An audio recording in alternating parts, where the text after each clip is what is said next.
Ladies and gentlemen, boys and girls, kings and queens, it's your boy Ray getting in Peoples here, aka Peoples the Dapper Demon Clapper one time, and my man AJ Throwback in the building. Yes, Know it. indeed. Welcome to the Return to Black Broadway podcast show.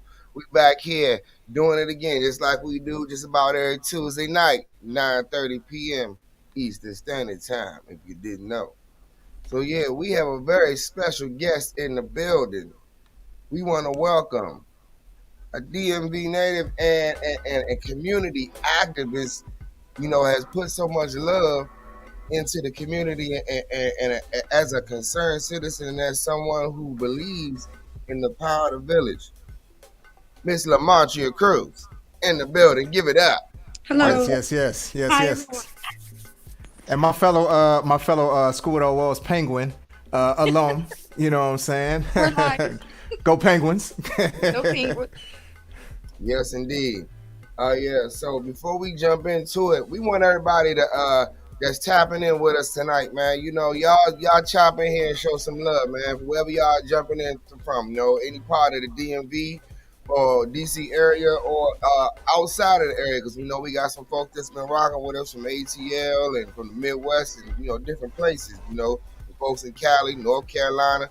Yeah, man, y'all show some love when y'all fall through the building, man. Just, give a shout out, say where you at, man. We want to show some love to the people that show love to us. You did. So, Yes, indeed. as we jumping in, and don't be afraid, to make your face known. You don't gotta say too much. There it is. Well, we already know the Queen is on the check-in. You know what I'm saying? Yes, indeed. The fine and First wine one and just here. like that. You hear me? Yes, indeed. Shout out. Yeah, shout out to my queen Havila in the building, of course. Oh, my main man, my brother, big brother from another mother, Juan, one of the dopest leading talkers out here in the go-go funk business. You dig? If y'all don't know about him, Reverb Band, y'all better know him. So Yes, indeed. anyway, yes and love, yes indeed. I appreciate you showing the love, big bro. So yeah, man. Just want to show, get into this, but all the angles we've been hitting with this show. Of course, those who've been tapped in with us. What's this number? Are we know what is number 10 or Number, number? we number 12. Yes, okay, that's a Yeah, great we are number number, 12. but yeah, episode 12. Yes, indeed. And showing love, Calvin Hines. What's good? Go What up, Penguins! You got another JR? school on wall brother in the building. I see. Yeah, we rapping heavy tonight. Rapping heavy tonight. Right? I see our school without walls is in the building, y'all. Let's do it. Yes, indeed. Yeah, man. Yeah, we love everything that's been going on, y'all. Like, from talking about the history of our culture to, the fashion to business and entrepreneurship to the fact that I'll say, as I always say, DC, DMV, we've been trendsetters and trailblazers for years. Even through all the drama that we have faced on a political, social, and communal level. We made it through the crack era and all of that. We still did. You did. Yeah. And for those of you all who was around and know about that, and especially if you was doing some community work during that time. Oh boy. Yeah. But hey, again, we still here. DC, DMV, we ain't going nowhere. Matter of fact, we're applying pressure. So, That's right. having said that, words to return to Black Broadway. If y'all didn't know that, part of that initiative that we have started with the R2B movement is about Black excellence and about communal excellence, about excellence of the people and showing love and building in our community in a way that helps right any of the wrongs and things that we may have all faced and whatever going on in the struggle. We had the strength of our culture, the strength of our people, the strength of our intelligence, the strength of our spiritual knowledge and understanding of self, and so on and so forth. And so I'm honored, saying all that to say, to have Lamontria here because she's an advocate for all the above. So, talk to us, Lamontria. Just jumping in off the rip. Tell us, some story how you got involved And as a citizen and as one who believes in community involvement, where did that start for you? Well, I guess being a DC native, I've always been an active participant in my own community. Mhm. Um, After I had a child, of course, it became a little bit more, I guess I'll say, introspective, and I started volunteering at, neighborhood community centers and DC Humanities for DC Parks and Recs. And so I guess that's where it probably started is with my volunteer work. And yeah, it just grew from there. Awesome, awesome, awesome.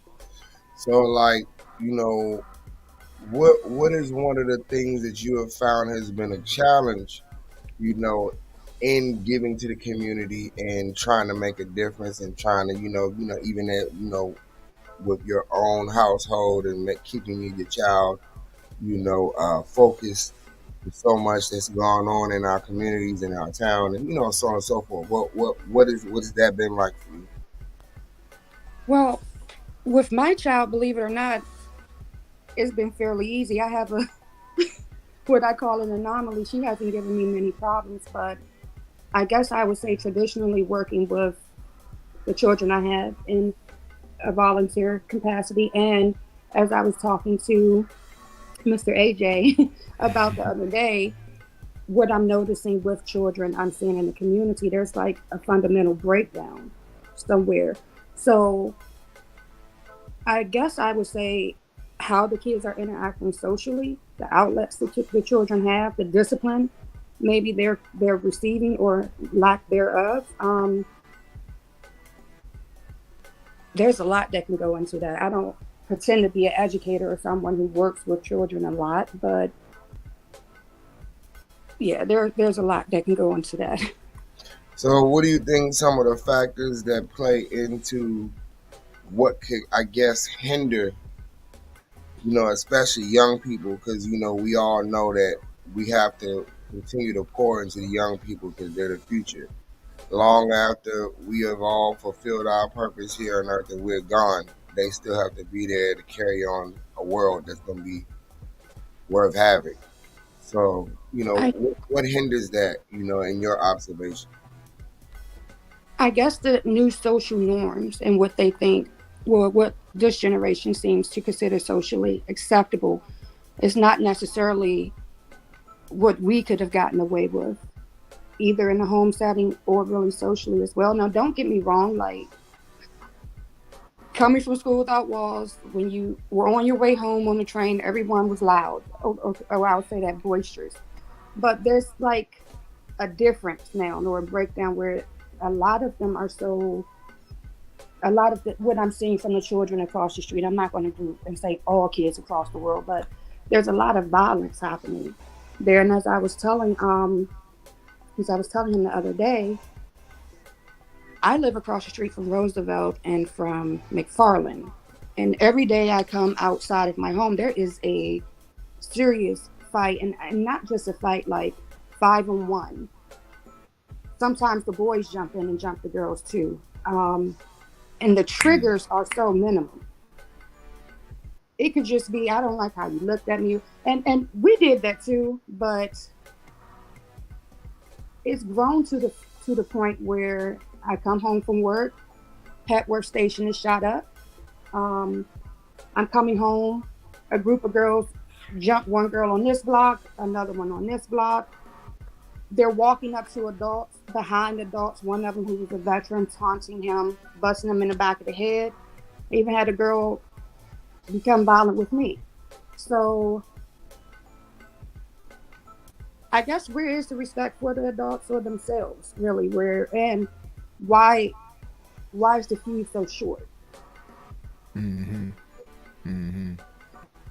Yeah. If you guys have any input on that too, but Yeah. Hey, you know what? Right here, I'm gonna say this. Everybody that's tapped in with us, man. Y'all feel free to jump in this conversation with us, y'all, because we intentionally made this an episode for the night. Because then, if y'all ain't paying attention or don't know, or maybe you are tapped in and you do know if you're already involved in the community, or just if you're a person in your neighborhood who's aware. just as much as the whole town is lit on a positive aspect right now, on a low, the town is lit on a not so positive aspect. You know, Right. I just had my the big homie Rich, you know, who was on the R2BB cipher toward the end on part 3. He just been chopped it up a couple days ago. He was talking about how what we're doing is so instrumental at this time for us to be coming together because uh, the streets is off the chain right now. Like we got another wave. You know, every so often, you know, we do some things that make some impact and we start to see shift and change. Then things die down for a minute, then you get a whole another wave. So now we in another wave of just surges of violent crime all over the place. Yeah. He's originally from Edgewood, and he Me was talking to me too. about he was talking about how Edgewood is on fire right now, man. Like the Yeah. youngins is wilding, like wild. Yeah. And you Yeah. just spoke to something, Lamontria, that was very key. And again, to the audience, y'all, please comment, or if y'all have questions, or if anybody who is involved with any of the organizations that we're partnering with, or the people that we know who have some information alongside our observations and our knowledge of, you know, working knowledge of things in general that can help with how we can, you know, tap into solutions to this, please share. We love our audience to jump in and be a part of this conversation. It's not just, okay, Shanika Wilson Ross, you know what I'm What's going on, saying? fam? Yeah. Oh, she's also that's my fam right there. We were talking about this actually last night before the episode, because she's also in Ward 4 and she's seeing it for herself. Like her and my uncle are really tight, and my uncle, you know, he's heavily in the community, specifically in the Lamont community in Ward Okay. 4. And although it's not as bad in Lamont, it's still little pockets around Lamont that are like that. So, you know, like I know she sees it, I know my uncle sees it, and I know a lot of my family that's up in that area, they see it as well. So do Your you queen, think? brother. I'm sorry. Oh, I was just gonna say, your queen, brother. She actually just said there's definitely trauma that is magnified with each generation. There's so much unresolved pain and anger, and hardly no outlets to heal. Our children are now bearing the brunt of it. Man, that's why one of the many reasons why I married that girl. Yeah, and actually, Shanika, she Smart just said, kid. yeah, she just said, yeah, her cousin was murdered in Edgewood. Edgewood has been rough for a Yeah, while. Edgewood. Yeah, I mean, even when we was kids, it was Edgewood. I mean, I'm from the South Side, but it was known Edgewood wasn't playing. But like, its thing is, it went through a little small little shift where things, Rehabilitation. yeah, the rehabilitation, they redid the whole complex. Everything looked new and nice for a moment. But you know what that makes me think of on the topic, y'all? You know how we always used to make jokes growing up about different clubs, whether it's go-go's or whatever spot you when you was old enough to, you know, slide into a spot, and then, you know, some violence would happen, and then they would Hmm. shut down, and then they would redo the whole club. But then if you go there after they redo it, you start to notice it's really on the low the same crowd of people who was causing trouble. But it's like they stopped a new name and a new face on the club. Right, That part. right. Yeah. That's So it true. makes me Anyway. think, Joseph, do you think maybe because we went to walls, we were a little sheltered from our own age group? To a certain degree, yes, but those of us specifically, you know, like that kind of sort of came up east of the river, if I'm being like completely frank about it, we had to come home to that. You know what I mean? Like we weren't completely sheltered from it in that sense. Those of us who lived in certain neighborhoods where we saw really kind of sort of the beginnings or the middle of a lot of these issues happening. You know what I mean? Because I always think about my brother. My brother went to Wilson. And so, I mean, Wilson is not that much different in terms of walls, in terms of where it is, where it's located, and how it's isolated from a lot of the stuff that you might see at, say, like an Anacostia or Baloo. you know what I'm saying, or spin gone at that time, you know what I mean? But the fact that we had to still come to our side of town where we lived at, like it was a couple of times my brother got jumped, you know what I'm saying? And he was minding his business. Nobody, like, he's not the type to bother anybody. He missed to drink my water and mind my business type of dude. But a lot of times at that time you have kids that, how can I put this? A lot of times you have, when it comes to youth, there could be a lot of different factors. It could be, okay, this person has and I don't. And it doesn't matter what they have. Like, they have it, I don't, I want it. You know what I'm saying? And I'm going to do what I need to do to get it. Because there's so much value placed on things and not enough value placed on people. And I think that that's something that, like, unfortunately happens in homes. It's something that happens on TV, in music. It's so many different influences. It's not one of those things where you can just blame the parents, or you can't just blame the music or the TV, or you can't just blame people's friends or where they grew up. It's a combination of different factors that I feel like lend itself to a lot of kids moving the way that they move and valuing or not having a higher value on life as they need to have, because they're not really being taught that everywhere they go, or it's not being emphasized everywhere they go. If most of the places you're going, there's not necessarily a value of life being placed on people, Even thought about, right, or even thought about, then it's like there's a good chance that you're not going to think rationally. You're not going to be able to resolve conflict in a certain way, because that's not the way that you're taught to resolve conflict. A lot of times, places where we're from, you taught with your hands, or, you know what I'm saying, with a gun.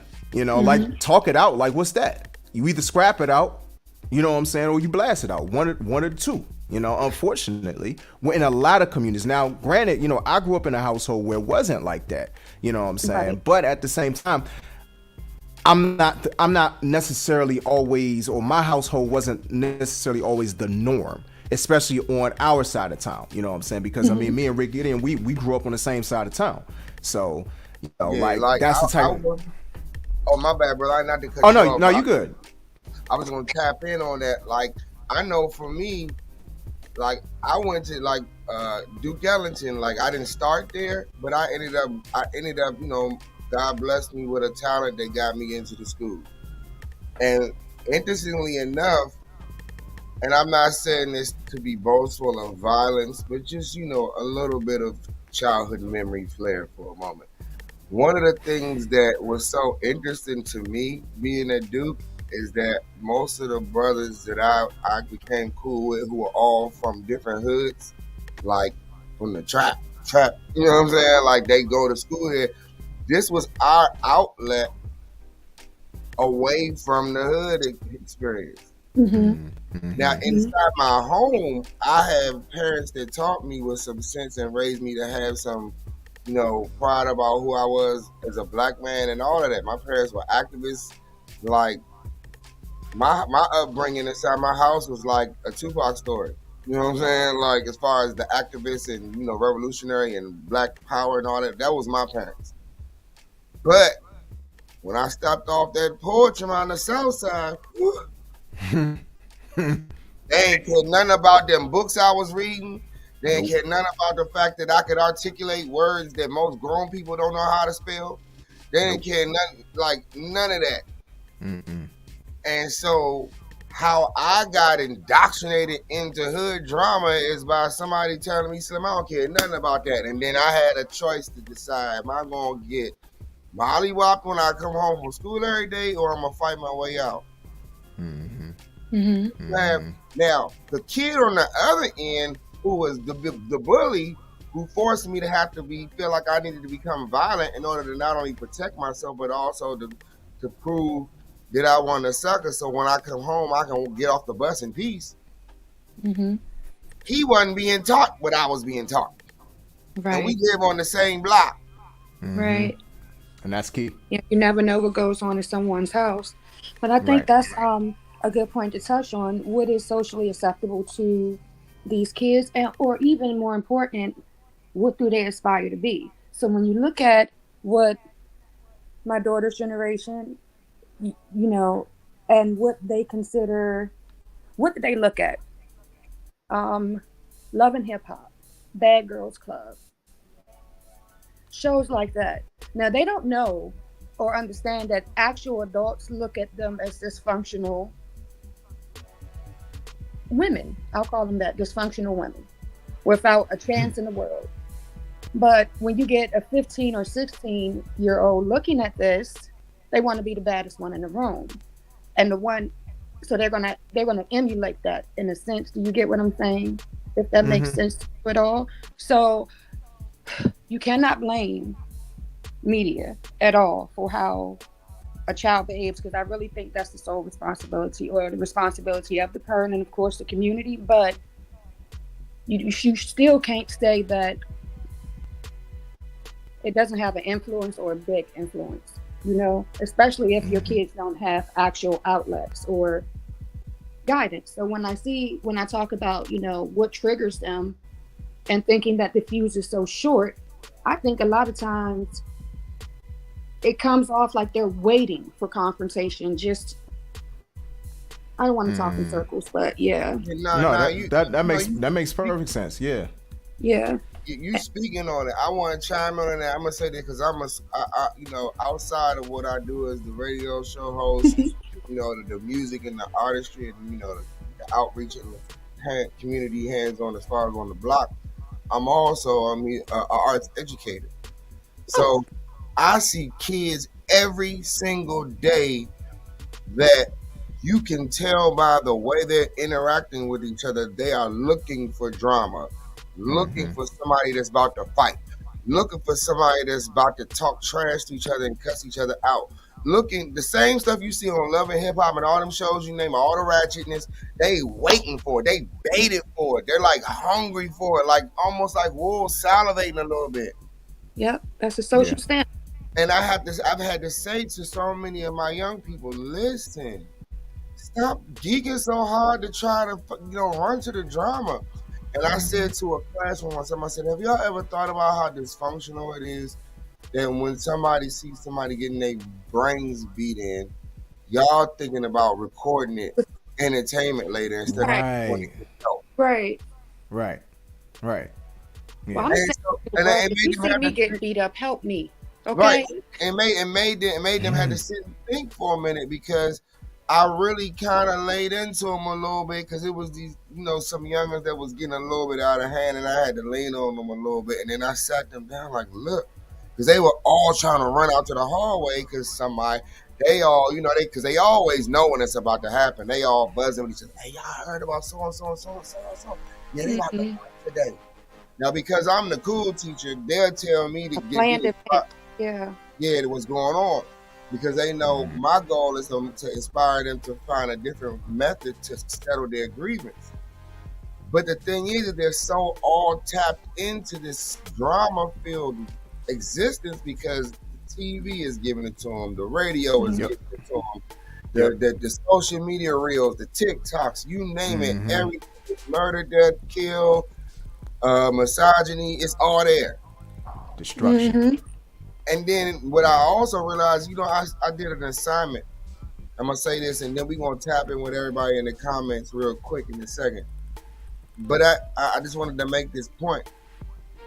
I did an assignment with my kids. I said, I want you all to draw yourselves in your future.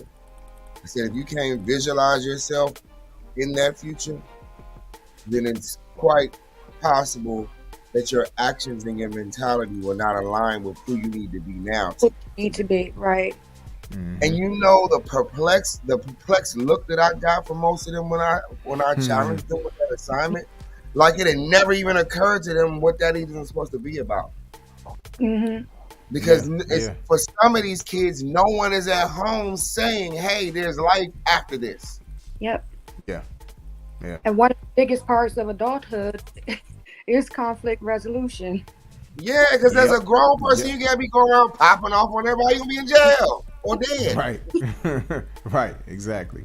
So it's like giving these young people a different reality Because if not, what ends up happening is they just end up recreating the seed of what they've been planted with, Mm-hmm. good or bad. That's right. So That's right. on that note, real quick, let's tap in with the comments. Who we got popping in, man? I want to show some love to Oh, people they. who tapped in with us, man. Oh yeah, we got lots of great comments from the people. Hold on, let me roll back a little bit. So our brother Calvin Hines, let me pull up this comment. He had quite a few comments. So Oh, I'm he blind. said the problem is systemic. One of the problems that we have not been proper mentors to these kids. This goes across the board from the streets to the civilians. There used to be a code. We used to have That's communities good. That's where we good. held each other, accountable. And I think he had another comment. Oh, he said let's see. Shanika said we need more parents as activists today. And sort of feeding off of this comment, Calvin said we need more parents to be parents. How So about that? How about parent is actually parent out here? Yeah. Yep. right. But let me. And then also he said, Calvin also said, the problem with our It kids is. is so layered. It will take a multi-pronged approach to reach them. It is. And that goes to something. That I've been saying a lot lately. Is you have to be in a place where you can receive the information. You have to be in a mindset where if somebody is trying to get something across to you, that they're in a proper mindset where they can receive it. Right. Because just because you say it doesn't mean that Don't they're mean gonna they hear that it. is right. You know what I'm saying? Or that they're gonna listen to it. Now, granted, I also believe in planting the seed. And this is something me and Shanika, we had a conversation yesterday offline about just sowing the seed. Sometimes you just got to sow the seed and that's your job. And somebody else is going to come along, water it, do what needs to be done in order for that seed to grow. And it might not be one of those things that grows now, but somebody actually took the time to say, you know what? There's a better way than what you know. You know what I Right. mean? So I wanted to go. Like I said, we had quite a few other comments. Let me roll back a little bit. So shout out to our sis Stiletto Joe on the check-in. She said, let me see if I can pull this comment up. She said, I believe we have to teach mindfulness. This would circumvent environmental influences, teaching children that anger is fear, disappointment, and frustration. I think the comment Yeah, that's good. continues That's good. somewhere else. Yeah. Mm-hmm. And then also she said mindfulness and yoga both on your breath. It also focuses on controlling your thoughts. This is key. And what's interesting about if the comment even pulls up, what's interesting about Stiletto Joe saying that is that literally today, one of the things that my wife and I did with our son, because he can get really turned real quick. Like, I mean, he'll just talk if you just let him. He'll just bounce off of the walls or whatever. She literally sat him down and basically played a Simon Says game of like, and it was kind of a Jedi mind trick of sort, but she actually was doing guided meditation with him, and he didn't even really know it. You know what I'm saying? So that's why that point is very important. That's something that isn't necessarily stressed enough in our communities. That's a solution that isn't stressed enough in our communities in terms of ways to calm down the storm. She told him that, like, you got to figure out how to calm your storm. You know what I'm saying? There's a storm brewing on a lot of these kids, and they're not being taught ways in order to help them to calm that storm that's within, because they got a lot of anger, they got a lot of frustration, they feel like they're not being heard, they feel like they're not being listened to. In fact, this goes to Jen's comment. She said our children don't feel heard, and I feel that there's a major hopelessness in this generation. If they aren't seen or heard, why even bother? You know, and that's real, because I think that's a huge amount of it. That's a huge amount of it. Especially if, I don't know if you recall me saying this to you, but they don't have a lot of the same outlets too, because when you think about it, when we were in high school, a lot of us were working at 16, but today you have a lot of 30-40-year-olds working a lot of retail jobs and a lot of restaurants that these teenagers would have had before, if that makes any sense to you. That actually Yeah. speaks, Yeah. back word to the initiative why we do Return to Black Broadway. Because for those who all may have just been tapping in with the movement, Return to Black Broadway is about highlighting, the strength of the history and the culture of Black excellence that took place in our region on U Street, and then fed into a lot of other areas that, from the arts to business to social awareness, and how it also affected other areas. And for those of y'all who even went to school in different parts of the towns, and connected to some of this stuff, like there's a breakdown in the generational, I should say, passing on of the seed. Like you said, by the time we was youngins, we were working our first little job, word to Marion Barry, the best mayor we ever had. I don't Yes, care sir. what nobody say till the wheels fall off. Marion Barry was the best mayor. He's the He reason was. why we all could get a job at 14, 15, 16 years old, to Yep. have something to do with our time other than just hang out on the block with the homies. Is He some of you gave even homies there anymore? listen, he even gave homies who was hanging out on the block selling drugs with each other a job. Yeah. Mm-hmm. Yep. Mm-hmm. That's I right. know personal homies where it was like you saw the transition of them just being on the block selling drugs, or hanging with their older brothers who was selling drugs, for the ones of us who might have been 13 or 14, just kind of jumping off the porch. Stop. And Mm-hmm. then you see them having something to do. Here's the thing, words about the code and the respect. Drug dealers even respected when grandma walked by back then. Yeah. And that doesn't happen anymore. The I'm not reason again why is saying because it's the all culture is kids. wide open though. We got a culture now where we, and those who us who are in our 30s and 40s and maybe even going on 50s, depending on how far out of the bracket the farthest spin of the bracket you are, we have to take some personal accountability for why our children are this way. Mm-hmm. The reason why I Mm-hmm. say that is because you got to remember, we come from the generation that came out with songs just as much as we can't have songs about black empowerment and all that. We also are the generation that came out with songs, put it in your mouth. Right. Yeah. Right. That was Right. Apache, if y'all remember. Mm.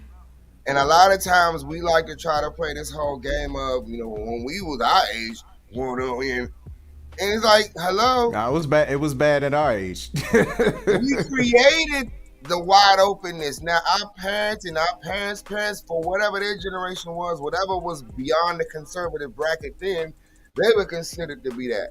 So the issue now, though, that I want to highlight is that we're seeing, as my queen said, a more larger manifested version of what started with us, because we wasn't trying to check it because we were so concerned about trying to make the point that we could say whatever the hell we wanted to say.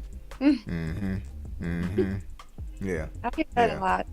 But I guess I would go into this if you're going to say, or if we're going to consider that it could be systematic, which it is, then it starts way before us. I mean, really, when you think That's about Yep. absolutely. systematic oppression, our parents' generation was the crack era. They didn't go get cocaine and bring it here. Their parents' generation was the dope thing era. That broke drugs break down family units quickly, and Mm-hmm. it can fundamentally destroy it. So it's like I always tell my daughter now, and I tell her, really, what we're doing right now is building a legacy. As I said, I am from Edgewood, Northeast DC. My family worked hard, bought a home, got us out of not the projects, but subsidized housing. I'm doing better than my mother and grandmother did, trying to build something, but more importantly, making sure my daughter has all of the support she has so she can become something greater than me. The next year, she'll be in medical school. because as her That. mother, I Hold told her on, to hold dream on. Hold big. on, And wait. We gotta take a moment real quick. Everybody, man, celebrate her baby for getting ready to go to middle school. Come on. That's Yes, indeed. powerful. Yes, indeed. That's thank you powerful. guys. Now, because Um, she could be saying my baby is pregnant at 13. She could be saying my baby is, locked up, or my baby is on the street with some dude that ain't doing nothing that's about to take her nowhere. Or she could, you know what I'm saying? So I believe just as much as we highlight and talk about when it go bad, we need to go crazy from when it go good. You hear oh, me? I'm That's proud of right. her, yeah. But like I told her, you're an adult now. You'll be 21 this year. You still have building to do because it's not like we're Rockefellers or anything. We're still in the building process. So for your generation, this is what you need to focus on and your responsibility. Now that may be way too structured, but at least I put it on her mind. Oh Mm-hmm. yeah, that you gave her the blueprint. That's what good parents do. Give the blueprint and give guidance and wisdom, and then when they fly on out the Yeah, nest, and then all you can do at that point is pray. right. Okay, We're not you fathers, so we gotta don't let them have. do what they gonna do, Yeah, and then there's no faking like we're living a life of luxury. You need to keep building. We're not there yet. Mm-hmm. all right. No. So real quick, oh yes, indeed, yeah, we getting the thank you. I appreciate everybody. Applause, applause. Yes, indeed, we gotta. That's part of when we talk about the psychological warfare that we are under as a people. We have to speak life in the atmosphere by celebrating one another. That's adult and churn. Mm-hmm. Mm-hmm. That's right. We have to tear Absolutely. down the walls of systematic division and genocide by celebrating one another, giving ourselves a reason to be happy about what we have overcome. Mm-hmm. Yeah, great. So then Because I that think helps build morale amongst the people. You so know, I think the Absolutely. question becomes too then where do they get like some of the guidance from, especially if it is systematic, because there are different sides to that system as well. I was actually telling Joseph the other day too, like how I noticed MPD actually interacts, and anyone from Ward 4 could probably attest to this. Don't have a problem with police, but I just think we're really underserved here. So where does anyone remember Officer Friendly back in the day? oh Oh, yeah, absolutely. of course. Absolutely. Right. Yeah. Another program under Barry, but that doesn't really exist anymore. So what I was telling him is, and this I'm about to be seriously hot here.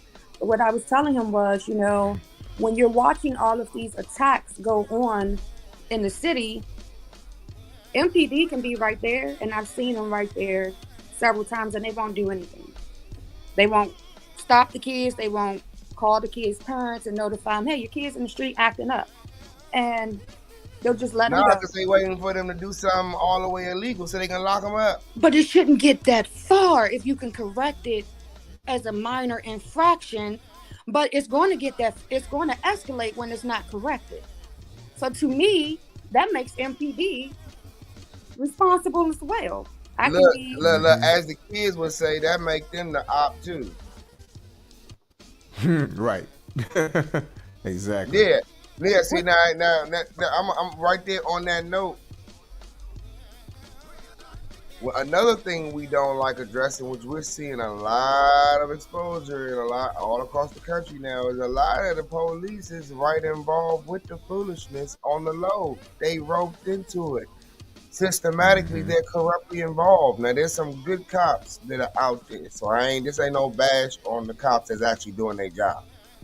But I personally have encountered police who I know, and I will name no names because I ain't out here telling, but I've encountered in my journey police who I know have been corruptly involved with the system. Mm-hmm. Mm-hmm. I'm gonna leave that alone because there's layers to that one right there. But I'm telling you, systematically in every area of influence, peace the middle, what's going on? Yes, yes, indeed. I Every think they're just lazy up here. That's Nah, I'm trying to tell you, it's some of it is that, but I'm telling you what I know. This from my inner workings in the past and people I've been involved in and people I know from different walks. Without saying too much on this TV here, hmm I know for a fact um, that there's some police that's dirty, and that's why Oh we're yeah. listen. So, but watch this. Word to the R2B movement. And I also want to use this to help kind of shift the tide outside of just addressing the problem and then talk about some hope and solutions here for a hot second. This is the time. Everybody hear the sound of my voice, hear me. This is the time in the season and the shift of culture and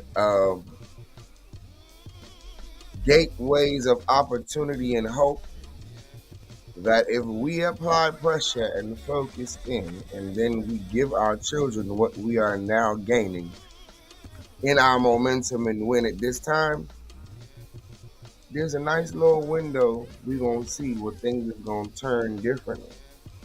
But the goal is that everybody that's paying attention and listening, you need to be in seek of what your part is in the puzzle. Don't be a spectator. Jump in wherever you tapping in at, whatever your lane is. Even if you ain't the one on the front line, if you know how to get some money moving a certain way, so we can increase the programs, because everything got a dollar attached to it these days. See, when we was coming up, some of them programs that we are talking about were free. You could just hmm go, just show up at direct, and it was there. hmm You know what I mean? Even in the midst of the cracking and all of that was going on, that was the outlet. So if you have the business and finance lane, if you have the arts and entertainment and education lane, if you have the entrepreneurship lane, teach these young drug dealers out here how they can become businessmen and women instead of putting themselves in a position where they're going to lose their freedom or their life. Whatever your lane is, if you the one that has spiritual empowerment and you want to teach the children how to say and see and visualize who they're supposed to be based on why the Most High put them there. Any or whatever your lane is, it is the time now. Hear me again. It's the time now to apply pressure. Unify, organize, and apply pressure. That's Yeah. right. That's Our right. kids need some help right now. Yeah. And Yeah, don't we have it. again.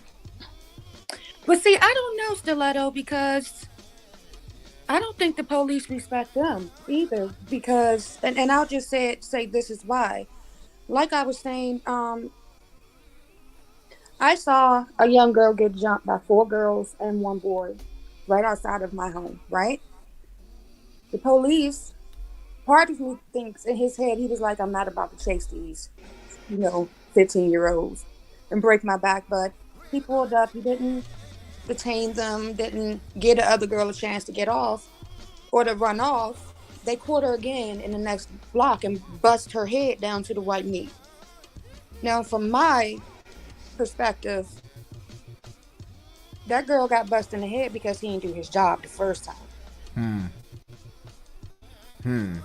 Well, So when I say I don't think they respect us, I mean if you respect somebody or your community, you're going to actually protect them. But when you think about it, too, a lot of our MPD officers aren't even from DC, nor do they even live here. That's yeah. a whole nother topic on the systematic So they're corruption. policing down in there. Yeah.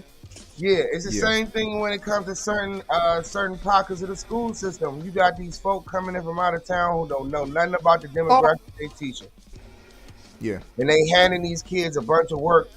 Uh, while I'm here, I need everybody that's a part of the education system. Hear me. If you ain't there to really teach the kids nothing, go about your business and find a different profession. Please, for those of us who really care about these babies, go find a different profession. Stop hopping in the teaching field and just using it as a stepping stool to get to some type of high, lofty, bougie administrative position where you really don't care about the kids for real. You just want to make sure you and yours got your bankroll and you know it's a good spot to be a, able to. Right. Right. A We got. good, I'm reliable speaking job. on it because I've seen that too much in the system. It's way too many people who hop in there just so they can hop to the top administrative position, but while they was at the lower level, just making sure at the ground level, as I say, the boots on the ground level. You know how many kids that I came to me, Mr. G, man, I don't be going my such and such class because they don't really care about what I don't know. I had one kid, I'm not even a mathematician in the sense of, that part of the profession. I'm in the arts. But I had one kid, just because I understood the reality, who came to me confused about math. You know how I explained to them how to understand the math work? The terms in which they normally used to communicate, because this particular student also knew was a drug dealer. I literally explained to them halves, pounds, QPs, and they got it. Now, somebody who on the bougie side of things might frown upon it. Why would you explain math to them using drugs? And I'm like, duh. You gotta get to them first. And then guess what? I was able to take them from that and say, all right, now that you understand the math, let's talk about how you getting the money, and then we can look at a different way of approaching getting the money. You gotta walk them through the process so they can see themselves in a different reality. Right. If Right. you ain't invested in that, kick rocks and make space for people who really care. Yeah. Absolutely. Yeah. I mean it like I said it too. Yeah, but DC agencies are so insulated that it's virtually impossible to get rid of, even the bad ones. Nah, I'm gonna have to respectfully disagree with you on that because both my parents was in the school system, and through all the three different eras before I even became a teacher, I seen them when they had them new chancellors and people that came through when they was changing mayors. I ain't gonna say which mayor's name is, because they ain't about starting no name wars. But y'all know the era I'm talking about. Yep. That was the era when they were snatching funding. That was the Yep. era when they fired teachers across the board in large amounts. That was Oh, really? so. Yeah, I mean, hey, listen, yeah, you can put it out there. I'm just saying. Hey, we know who it is. Right. Yeah, Did she want to marry the billionaire or something? right. Yeah, exactly. So the thing about it is that we have the capability to do it the right way. The question is, are the people at the top invested in the churn? Yeah. Right. That's true. That's very true. Yeah. They got a hard job, or you guys, because you're a teacher too. Y'all have a hard job. Boy, oh boy. Yeah, because the thing is that we not just in there teaching a subject that we hired for. We somebody's mama, somebody's uncle, somebody's counselor, somebody's pastor, somebody's motivational speaker, somebody's big homie, Mhm. all of that. We the one that's providing them pencils, paper, notebooks, because little Johnny at home, mama can buy him Jordans, but she can't go to the dollar store and get $2 pack of pencils. So And now I'm buying him pencils. what's interesting about what you're saying too is that you can actually apply that to the police because it's that whole multi-hyphenated expectation. Like all of the things you just named that you have to be as a teacher, as an educator. Way too much is expected of police. Police are expected to be police officers. They're expected to be resolve conflict. They're expected to be mental health experts. They're expected to be all of these different things that they're not really trained to be for real, for real. But they And get- so Yeah. now, granted, I'm not excusing a lot of their behavior. You know what I'm saying? Like, let me be clear about that. But at the same time, me being a Libra, everything is about balance. Everything is about fairness. I have to look at both sides of it. While on one hand of it, it's like they escalate things a lot of times or they don't do anything at all, which is what I've honestly seen. And it's funny that you mentioned Lamontria, DC police, because specifically DC police don't do the same things like from my experience that I see out here in Montgomery County or that I've seen even in Prince George's County to a certain degree, but specifically Montgomery County police, they move a lot different than DC police. You know what I'm saying? They just don't like, I feel like DC police just not every single officer, because I know plenty of officers who actually do their job and do their job well. But I know a whole lot of other ones, or I've seen a whole lot of other ones who, you know, they'll look the other way real quick, you know, and let something just happen. And then they want to run in when it's like to the extreme situation, like, you know, like Brigidian said, you know what I'm saying? Like, right, exactly. Until they commit some serious crime, and when it shouldn't even get to that level. You know what I mean? This the thing, Joseph, I'd like to add to that. If that's not their job and that's not the function they want, then don't take the funding for it.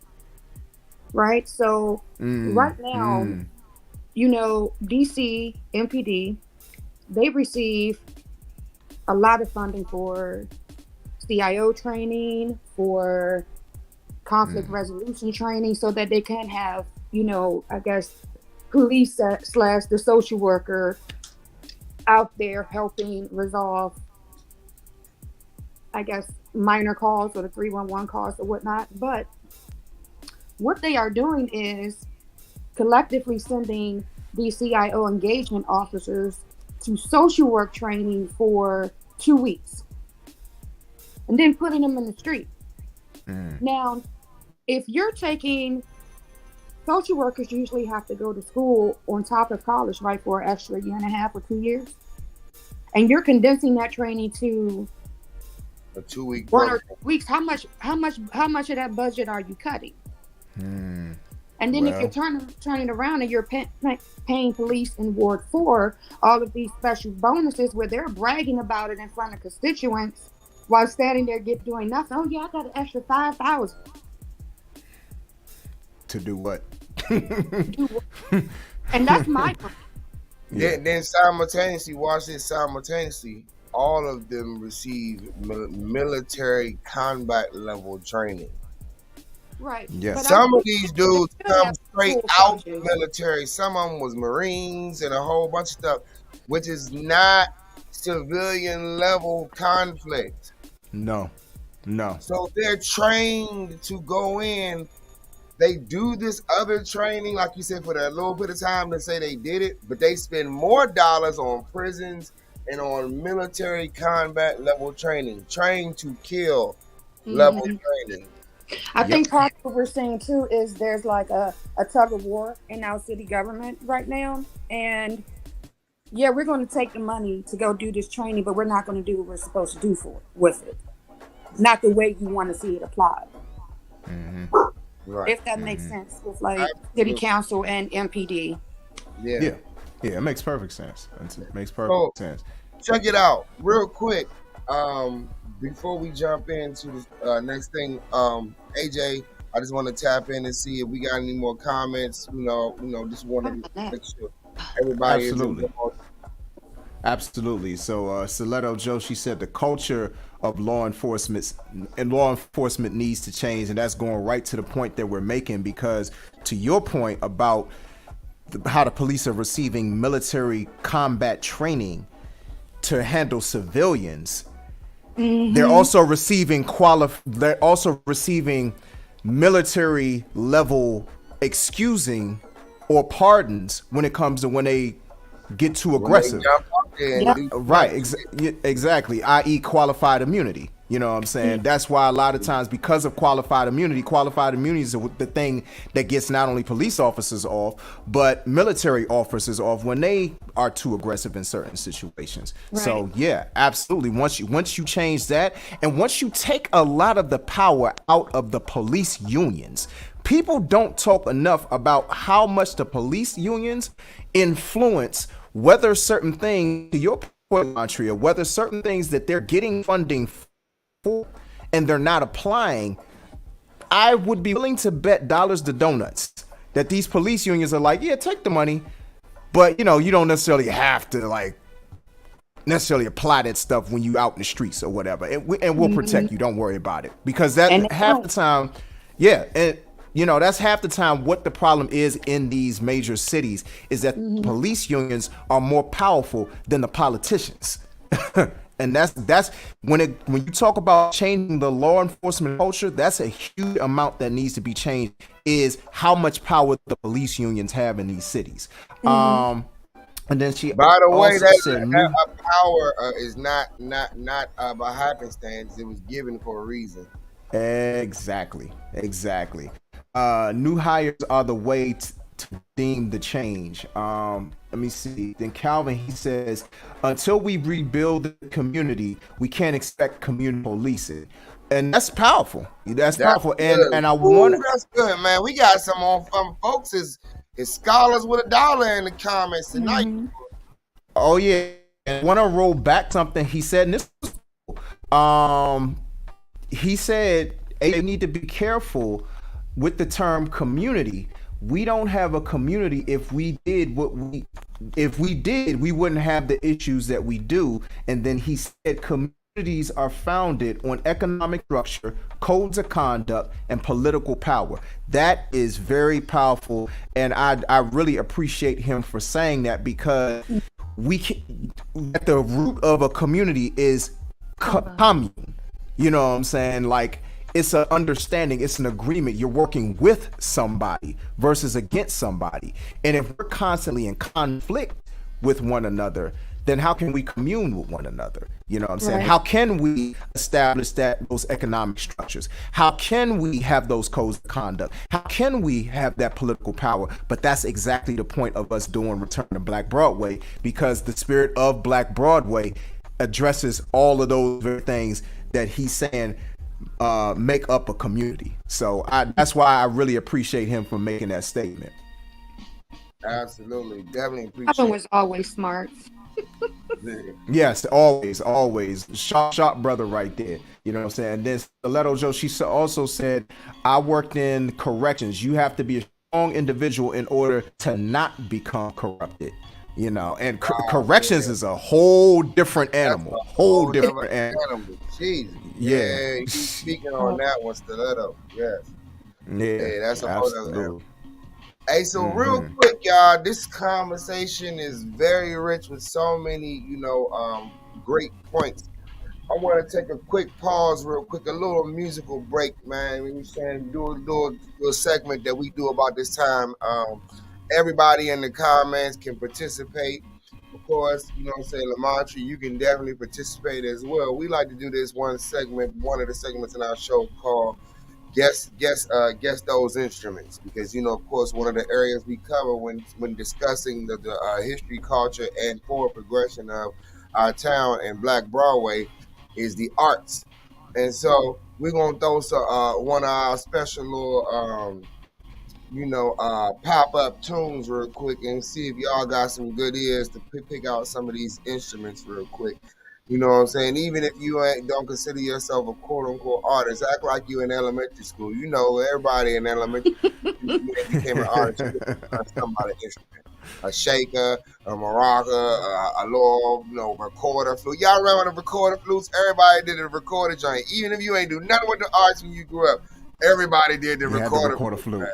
Everybody. Even the dudes that was more interested in sports was like, man, I'm in recorder class though, cuz.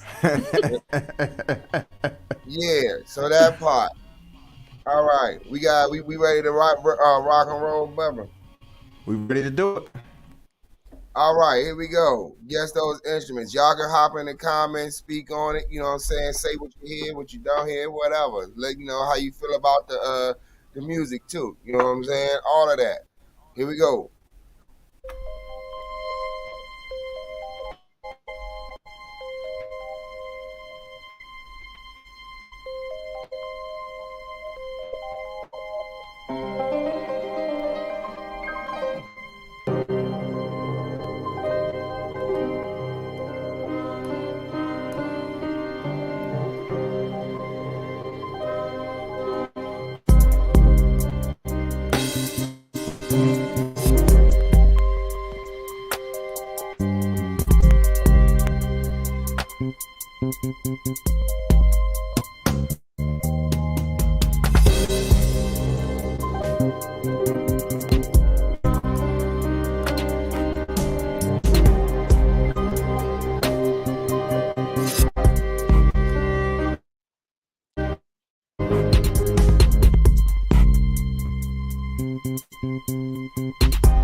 All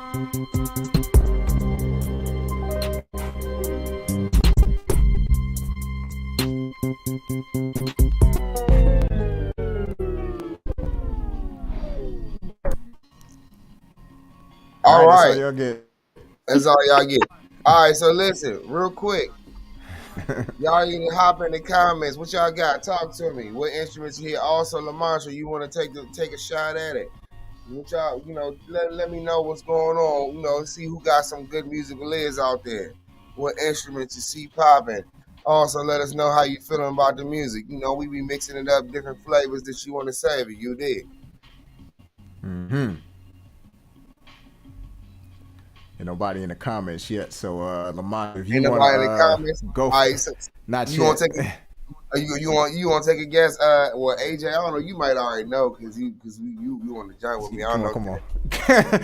That's a cheat code. You can't ask me. Yeah, I can't give you.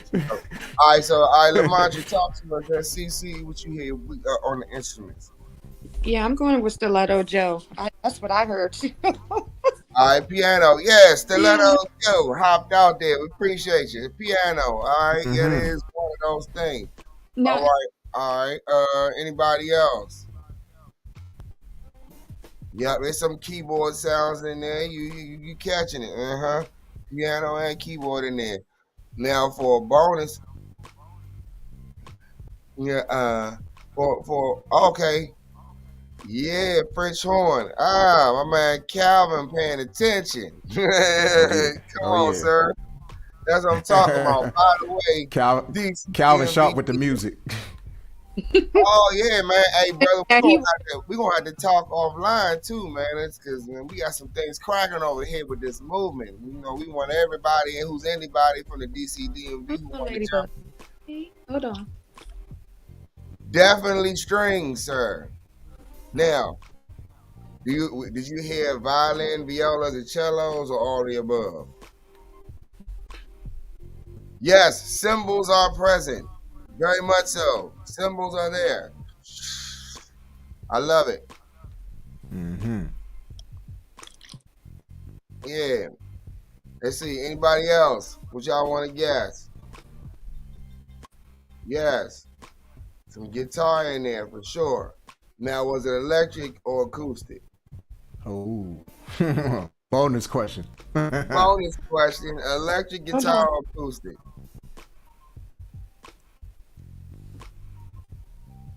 Is there one? Is there one? I, I love it. Yeah, man. yeah, I don't know. Yeah, no, it's not. It's a lot of layers to it. I just love giving people an opportunity to just jump in on the game because it's so fun to see and and experience how many different people, even people, some who have not even might even gone into the arts as a field of career, but who have a love and an appreciation for the music and the art. One of the Mm-hmm. biggest ways we can help create healing and balance for our community is through the art. Mm-hmm. Yes, indeed. Because Yes, indeed. I creativity, agree. yeah, creativity and art has a way to get inside your soul without your permission. Yep. Right. Whoo. That's a bar. Woo-hoo. I agree. That's real What right did I there. just say, bro? I don't know. Uh, I was flowing. I didn't try Tiffany, to. It art wasn't. have a way of getting inside. your soul without your permission. Yeah. I'm gonna have to remember that. Well, we got the replay, so if you forget, You're right. Thank you, sir. I'm like, dang, that is a bar. I might gotta put that in a song, bro. you gonna have to. You gonna have to. Don't worry, I'm gonna go right onto the channel after we go off air and be like, yes, for the bonus question, Stiletto Joe. I appreciate you. She on the money. It is an electric guitar, very much so, Oh yeah. Oh yeah. very much She, so. she, she's super sharp when it comes to music as well. Oh, Super sharp. absolutely. Yeah, yeah. Yeah. Sister Queen is sharp with it. You hear me? Mm-hmm. You know? Mm-hmm. So, yeah, man, we love, like I said, we love doing that, man, and just sharing, the art and giving people an opportunity to hop in on the game. We just got bass, guitar, strings. I love the fact Now, by the way, in addition to the French horn, there's a particular kind of ancient culture instrument that's in that particular track. And I would love to see if anybody could guess that particular instrument. Ooh, like your ears is cracking on the money if you know this. Hey, real quick, bro, just run that little piece of that back just so they can hear that thing come in real quick. I'm just really curious to see if anybody can guess it. Oh, let me run it back to the. You want me to run it back at the very beginning? Yeah, you could do that because it's probably the easiest to hear it coming in All right, cool. without having to play the whole thing all over. All right.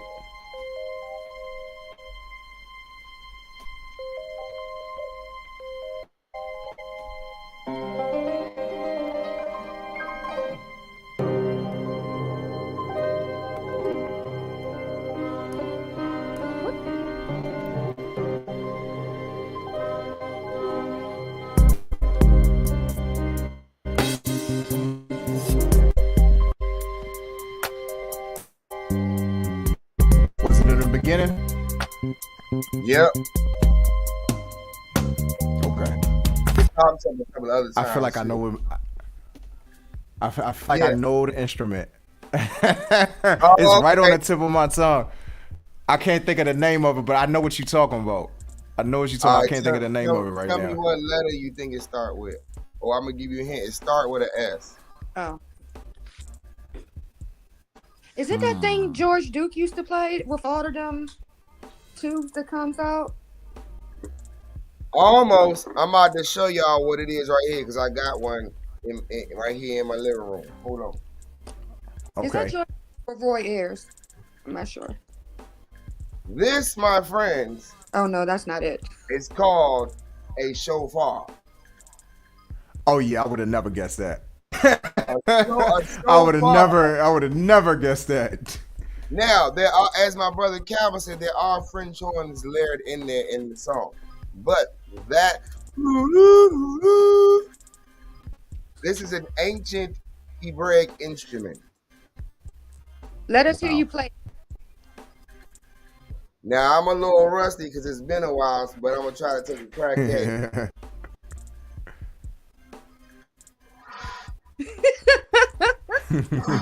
Now, listen. Oh shit. The thing about this type of instrument, it's actually harder to play this than it is a trumpet or a trombone or any of those because it ain't no buttons that you pushing. It's all positioning the breath in the air.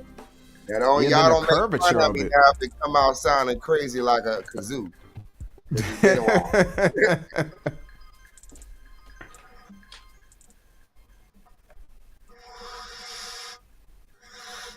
Yeah, I don't know. Y'all might not get it tonight. But I'll tell y'all what. But you have one. Yes, I have one. And I have played it before. And actually, interestingly enough, my wife also plays this. I think she might even play it better than me, low key.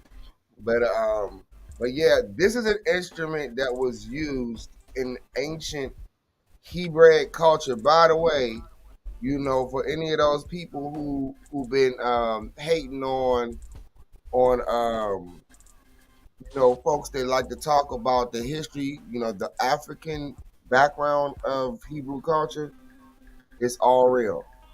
This was an instrument that was played in times of celebration or in times of war. So the significance of where we are in this particular time and culture, and even what we're talking about, there's a need for both. Now, what I mean by that is there's a need for celebrating that which we have overcome and that which we are trying to do to press forward. But it's also a clarion call for war. Now, war doesn't always mean that you have to be physically violent. It's about what kind of war you're fighting. That's right. So That's right. in that track, I put a shofar because I wanted to blow a trumpet, so to speak. Well, shofar is basically like a modern, like an ancient trumpet of sorts. It's actually made out of a ram's horn. That's why you see it spiraling like that. This is an actual ram. That's dope. Just a, I never heard of that instrument until today. I'm today years old hearing about that instrument. But knowing it came from an actual animal sort of made it cooler. Right, yep. right, Because exactly. yeah, because back in ancient times, everything was made out of whatever was around you. Yeah. Right. You ain't had no big corporation shipping it and packaging it to you in large numbers. Right. Right. This was We was mom and this was your uncle and them that's up the way on the other part of the village that made this. You hear me? Just a little bit of culture and education for the people. hip hop way before hip hop, making Bingo. something out of nothing. Something out of nothing. Out of nothing. You Make did. something. Now, since I done introduced it to y'all, I promise y'all I'm gonna get back on practicing so I can get Ah, y'all tuned, bro. I've been focused on so many other instruments and things that the Most High has been blessed me with that I ain't got back around to practicing the show far in a while. But I just wanted to share that with y'all. So now that we Calvin shared said he, stuff, Calvin said go he's seen it before. He said he's seen it before. He didn't know the name of it, so he's yeah, seen I'm one. sure you have, sir. Yeah, that for everybody who doesn't know about it, it's a shofar. It's a ancient horn that is blown for celebration and in times of war. We are currently at a war, so we're going to celebrate that which we've overcome. We're going to celebrate what we are pressing forward into, but we also going to blow the trumpet of war to grab up these youngins that's dying out here and to help even some of these adults who lost their selves along the way, who need to be impacting these young people in a positive manner. We're gonna reinstill some hope and some love and some encouragement and some empowerment back into the people. You dig? yeah. And I think we all lose ourselves along the way a little bit. Oh, You know. absolutely. I know I done lost myself so many times and No, came I back wasn't saying a whole in nother a new bad person. way. Yeah. Mhm. But it's sort of I like what part of what you guys were saying, that we do need some sort of community engagement, but what Calvin was saying, it was right too. We don't necessarily have a centralized community like with a set with set standards and set social conduct, and it's really different depending on where you go from house to house. Like Joseph, if you recall, we were saying this the other day too, or I was talking to you about this the other day. A lot of African American, a lot of our community, we have transitioned from, I'll use the cliche inner city, just to use, black impoverished, Mm. that choice language. I'll use that Yeah. to a suburban lifestyle, a more middle class lifestyle. But people have to consider, it takes generations to undo thinking and the way people think, Yeah. Mhm. in a Yeah. sense. So what would you guys, or some good ideas you could possibly throw out there to actually help them now? Yeah. I I think one mean, of the go ahead, brother. Now I'm gonna let uh, you jump in. well, I was just gonna say, I think part of the problem when you think about like these generational curses, if you will, I think it has to do with narrative. I think that's one of the biggest things when it comes to how, because it goes back to what we were saying about how these kids see themselves. And Mm-hmm. if it's constantly being shown that there's violence in our city, if there's constantly being shown that there's a bunch of absentee fathers, if it's constantly being shown that there's a lot of single mothers out here that are trying to do the best that they can raising kids by themselves, if that's the constant narrative, without seeing that that's not necessarily the norm, because I think that's the problem. That's being promoted as the norm, and that's just not true. You know what I mean? And it's not to say that there's anything wrong with because I don't want to be Jason Whitlock out here and trying to blame single mothers for the problems that we have for our communities, because I'm like, look, I was raised by a single mama. You know what I'm saying? And I turned out just fine. My brother turned out just fine. So take that, Jason Whitlock. But anyway, I don't want to get on that soapbox. But, Oh, but the whole thing is like, but still, like, that it goes to Calvin's point, the whole community. Like it's communing and unity together. If that's not the narrative, if we're not being shown that that can be a reality, then these kids aren't necessarily going to believe it because they're not being shown that. They're not being shown that on TV. They're not being it's not being represented in the music that they listen to. It's not being represented in the relationships they have with each other, with their families, with so many different people and entities. Like that's not being represented as a possibility of being a norm. So when they see that happening, it's weird to them. It's goofy to them. Like, you know what I'm saying? Like to see people actually working together, to see people actually being kind to one another, to see, like such things as economic resources and codes of conduct and political power, to see those things actually play out in a place where they're at, that seems strange to them. Like it seems square to them, or unhip, or whatever the term would be now, for something like that.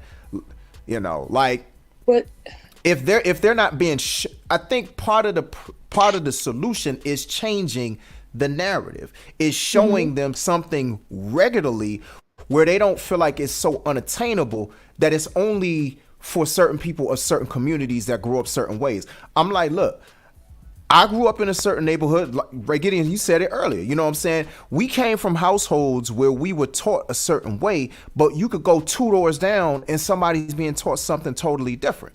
It's just a matter of like, and I'm not saying it's just this simple, because it's not necessarily a simple solution, because you have to break down certain generational curses, not only when it comes to community, but when it comes to family, when it comes to race. You have to, like, one by one, you have to break these strongholds. And for some kids, it's harder to break those strongholds. But if you put it in front of them more often, then all of the other things that are put in front of them, like you were saying, Lamontria, the whole thing, like, with like basketball wise, Love and Hip Hop, Bad Girls Club, like the whole, and excuse my French with saying this because I hate the terminology, I hate the ideology, the whole bad bitch culture. I hate it. Like I hate it. You know what I'm saying? Yeah. The bad bitch culture, the real nigga culture. You know what I'm saying? I do not like entertain that. Yeah. Yeah. I don't even know look at it. Yeah. And it's Yeah, glorified. and the thing about it is there are several answers to that question. Something basic like nutrition can make a difference. Yes. Now that's a whole other thing. By the way, I'm glad you say spoke that, on that, Brother Calvin, because nutrition on a lot of different levels. There's cultural nutrition. There's actual, physiological as far as medical, but nutrition from a standpoint of not just masking the problems, but actually curing the problems. That's a whole other topic. Exactly. Nutrition of the mind, nutrition of the spirit and the heart, and everything. Nutrition of the people. And so that's a very eightfold. Yes, eightfold And farm. see, Mhm. and And the reason sometimes why what comes with that, because I wonder how many of these kids have like church and Sunday dinner to this day. And Sunday dinner in my house, my mother, my grandmother, my aunt, me, we were in the kitchen together cooking. From the time now when we started out, I was on Chitlin duty and had to be the green cleaner and all of that. But Yeah. that was a passing of the torch, and as you get older, you learn more progressively, hey, this is how you actually make a ham. This is how you actually make lasagna. But so I'm just saying there are a lot of sides to nutrition, and there's a nurturing side that comes, nutrition and nurturing. Listen, but there's a I want to say that's bars. Yeah. And you spoke on something because how many grandmas these days actually cook? and your grandma's 30. Your grandma, 30 Right. years old, she barely just got learn how to memorize what her tax ID number is, and she grandma already. And then on top of that, she ain't the cooking kind. Right. I know a Now, lot of that ain't a bash. grandmas these That days ain't a, like that. that ain't a bash on women who don't cook. And because it's not about the male or the female. It's, you know what I'm saying? Because I know some wonderful cooks who are men and women. What I'm saying is who teaching these children how to not just be going to McDonald's every 5 seconds, putting poison in their body and don't know how to fix their own meal worth a lick. Cause mama ain't never showed them like your mama showed you and your mama showed you and your mama showed you. Mm-hmm. That's right. That's right. They showing them how to And swipe a card give them a skill they can make some money off of. That's right. So my That's daughter right. sells plates up at school, so she has That's to what I'm talking hustle. about. That's what I'm yeah, talking about. the children have to learn skills and unlearn culture and learn expression and learn having an outlet for how to deal with your trauma too. Like Mm-hmm. we back to what Brother Calvin was talking about. We have to really address the systematic trauma of our people. Yeah. Yeah. A Yeah. lot of this stuff, Wow. even the shows you spoke on that we seeing, it's really just it's a spillover of the trauma that's really going on in our communities. Right, and Yeah. they've taken pariah from our communities and put them up on Front Street as, you know, the token, or I don't want to say the token, but something to aim to be like or idolize. I Yeah, and cannot really find my that's words, but I hope you guys get my gist. yeah. Propaganda is huge as well. Black people have had the worst branding in the world. How we are Yeah, depicted is huge. Yes, sir, brother. You speaking Exactly. that? Exactly. yeah, And Yeah, that's why I mentioned narrative and why changing the narrative is so important because there has been such a propaganda and this propaganda goes even far beyond the yeah. pale of hip hop because I always think about how the tide changed in the 90s in terms of like how there was way more of a balance between you could get Mm-hmm. the gangster rap, you know what I'm Hmm. saying? But you could also get quote unquote conscious rap. Like there was a I agree. balance. Come You on, could get both of them on the radio at the same time. You know what I I mean? agree. So you had more of a choice. But once it got to a point where they started making the bad music, basically sex, drugs, rock and roll, they started making that more of the palatable music and branding it as palatable. People started buying into the hype and feeling like, oh yeah, this is more marketable. You can market anything that you choose to market. The people mhm. who are in control of the narrative choose to market the negative aspects. And so it goes right to Calvin's point. It's the bad branding that we've had as black people and that we've allowed because we don't control the narrative. And we don't take and going to the point earlier about not necessarily blaming the media so much for a lot of the bad things that happen with our children. That's true because we have to be the ones to teach them what they're seeing, what they're listening to. We have to be present in the room when they're listening to these things. And not necessarily you can't be in the room all the time when they're listening or watching or whatever, but educating them when they see certain things and when they hear certain things and letting them know like, okay, let's have a conversation about this. I'm not going to tell you not to listen to this, but I'm going to tell you, I'm going to break down what you listening to.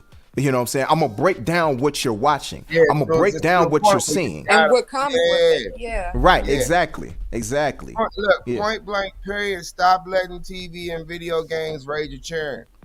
That's Listen, right. when I sat down when Trinity was about in high school, I'll say that, and I watched. I don't know if it was Bad Girls Club. Ugh. With her, I sat down and watched a few shows, and I was just like, "Are you like they're one? We didn't even act like that in high school.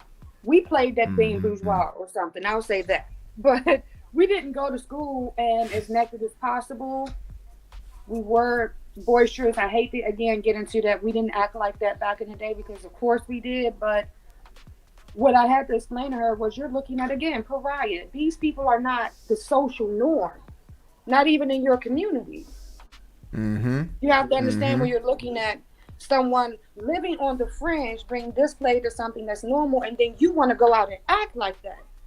No one Right. who is a functional adult looks at an individual who says, "Why are you looking at me like that? Let me bust you in the face for it," and say, "I want to be just like them because they're a Right. bad There's no girl." yeah. There's no Yeah. adults saying that. Yeah. Come on. Not at all. No. yeah. No. And to be honest, when you behave like that into adulthood, your circle becomes so small. It Yes. becomes so small. Yes. It's not acceptable behavior. I don't know what circle you're going to have in a working environment. I'm sorry about all the noise, guys. My dog was bugging me to go out. You're going to have Listen, we doing real life here. We all know we Exactly. work. Listen. For those who may not have known, we are in 2023. You no longer have to apologize for doing a radio interview while moving around your house. We have literally lived through a pandemic lockdown where everything we was doing for 2 years was on TV. So That's you right. good. If you in the living room, baby on fly past, listen, I taught a whole year on virtual with people rolling up in the background, mama walking past the screen, oh, yeah, rollers that's in her right. hair, and a bonnet on. The big brother to the little brother, and the sister and the other brother was on the What other you side doing? of the room with a different screen. You want to know what's so funny? When I first started working virtually, and I never want to go back to an office again, ever. I feel Okay, you. but I feel when you I on that. first started working virtually, my mom, because my mom lives with me, or my daughter, like my daughter did it to me today in the meeting, walked up in the cat, hi, and I was like, "Are you? That is the worst, most don't do that. You make me look like I have no clue. Do not do that, okay?" Yeah, but the thing about it that's wild, and on the topic of what we've been talking about, I think it's important to also recognize post lockdown pandemic climate. For those who are not aware, the education system right now is in shambles. Yeah. Yeah, the kids they falling so far behind.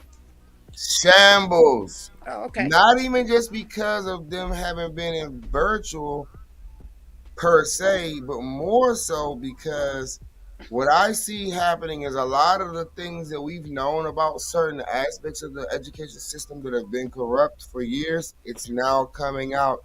It's being exposed because That's true.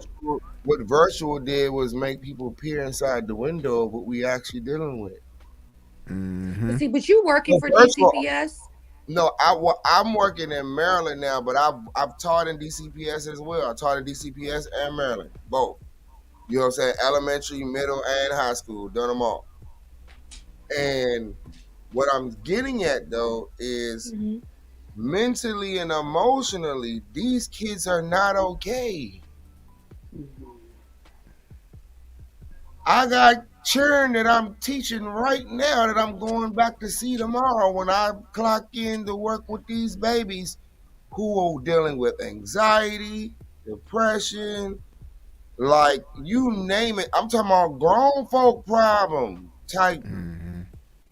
They mentals, and then think about the rappers that committed suicide. You know, one of the biggest Yep. ones that these kids were into. The what's his name, Extion? I don't know if I Oh, said that. XXX Stop. Tentacion. Yeah.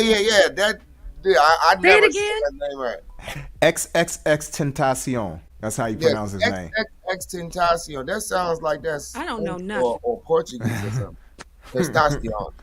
So I don't know, but like there's so many of these young rappers that our kids, or I will say kids who are probably younger, because mine are a little older now, but like when they were even in their teenage years, finishing out high school, a lot of the artists that these kids are into are artists who are killing themselves because they sipping syrup and popping pills to drown their problems away. And you hear it in their music. They're talking about how depressed they are, how angry they are, Yep. how hurt they are, how Yeah. and then the kids are loving it because they making it look cool with the little Right. box dances and TikToks. Right. What am I saying? I'm saying in order to bring an answer to this problem, we need to make love the new cool. We need to make I like that. empowerment the new gangster. And Yeah. mindfulness, like one of your chat participants was saying too. And you know that's something else we're getting into with this generation too, the wellness and mindful living and trying to actually get to a new quality are becoming self-aware. But That's that's another thing too when you were saying that, because that goes back to the social media thing too. I don't know what the name of the rapper is, but the rapper who snitched on himself, who's on trial now. Oh, 6ix9ine, Tekashi 6ix9ine. That's the Spanish guy, right? Or the Latino Mm-hmm. guy, right? No, he's Yeah. he's okay. The black guy. Who? Thank you, Mom. My mom said Tory. Now, how does she know? It's right. Mom's is hip. Mom is in the game. Mama's like, Yeah. listen, don't leave me out, baby. I be paying attention. Oh, he's Canadian? This the black guy. He's Canadian? Yeah. Talking Okay. about Tory Lanez? I don't know, but all of his crew have confessed or given testimony. Right. Oh, is that the one with Young Thug and Gunna and all of them Yeah, with okay. the Rico yeah, case? yeah, it's a whole lot going on with that case. Man. But Yeah. again, It's the social media going on. culture, the reality show culture, you're gonna make a song saying, "Yeah, I shot you up, and I shot your mama too, and I shot your brother 3." Like, come on now. And Side y'all, note- those are my bars. Don't use my bars, okay? Right. Side note, Yeah. on a subject, not to say that it's not important to bring awareness to when crime or things are going on in our community. So from that angle, it is important to speak up. But just a news. But they snitched on themselves. Yeah, but this is that you going where I'm going. Me and one of my homies that are that's been hopping in on the R2BB project with us, AJ. I don't know if you remember, he was on part 3 as well. Crazy K, like Yeah. he and I were talking about. We got a song that we working on right now for the soundtrack called "Stop Telling." Why? Okay. For any rapper, artist, whoever under the sound of my voice that's a part of this new wave of culture would stop telling me yourself. They Right. giving y'all RICO charges because you literally telling me where you went, what you was wearing when you did it, who you was hanging with, what gang y'all represent. The whole 9, you literally have given the judge and prosecutor your entire case right here. Yep. But at the same time, is that fair? Should that be considered First Amendment or art? You see, that's a whole nother thing in itself. Because thing is to have the freedom to say what you want to say. But then if you start tampering with our ability to say what we want to say, then the stuff that's actually good that needs to get through don't make it through. So as my Libra brother said, we have to have the balance of yin and yang being presented. Mm-hmm. But how do we, you know what I'm saying, how do we process what's being presented to us and what choice should be made on either side? Now, I think the thing with something like that, like I go 2 different ways. So one, social commentary and social responsibility with what you present. You can talk about the streets and the street life while still being responsible about talking about it, because way too often the problem is there's the celebration of violence, there's a celebration of the spoils, there's a celebration of everything that comes with being, you know, the positives, if you will, that come with being a gangster or being in the streets. But not enough times is it talked about the regret. I always think about Jay-Z songs of regrets. Got to learn to live with regrets. Like, oh, yeah, that song really spoke to it. Yeah, I really feel it. And that's real.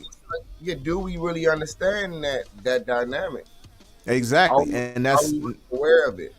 Yeah, and they're not talking about that enough. That's number one. Number two, one of the biggest reasons why Murphy Lee is probably one of the most underrated rappers that I respect the most is because something he said in an interview years ago. This is like almost 20 years ago, right around the time his solo album came out. And one of the things that he said was, yeah, I was in the streets, but I don't believe in rapping about it because I always felt like that was dry snitching.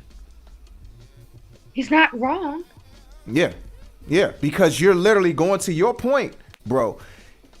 All these dudes, and this goes back to the 90s. Like, let's not just try to make it seem like it's just this crop of rappers now, or these crop of kids now. No, it's been going on. Like, why are you talking about your connects? Why are you talking about all the weight you done push, the type of weight you done push? Why are you talking about all the people that you done supposedly shot and killed and all of this different stuff? And then if they want to bring a RICO case against you, then you want to cry talking about, oh, you can't use my lyrics against me. Why not?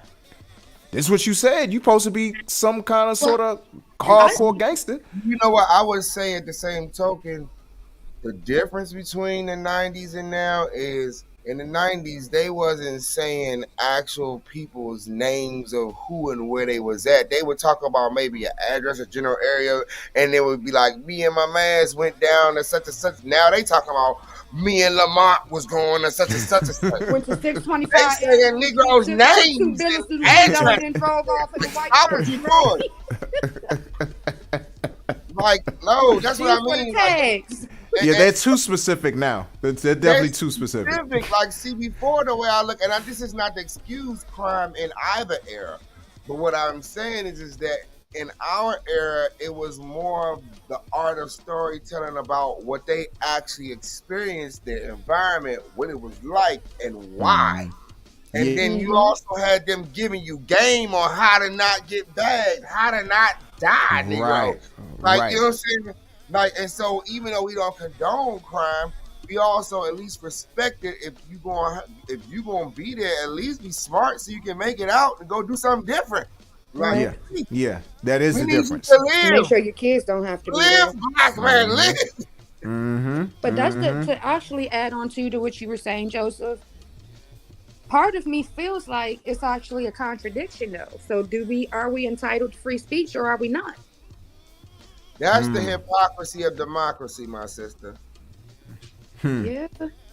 Yeah. Because in free speech, you can lie about yourself too, and say you could do that freely. But that also goes to what brother AJ said about social responsibility, because there's a gift and a power that is given to us with free choice and with freedom of speech. And what we do with it and how it impacts ourselves and others around us makes a difference.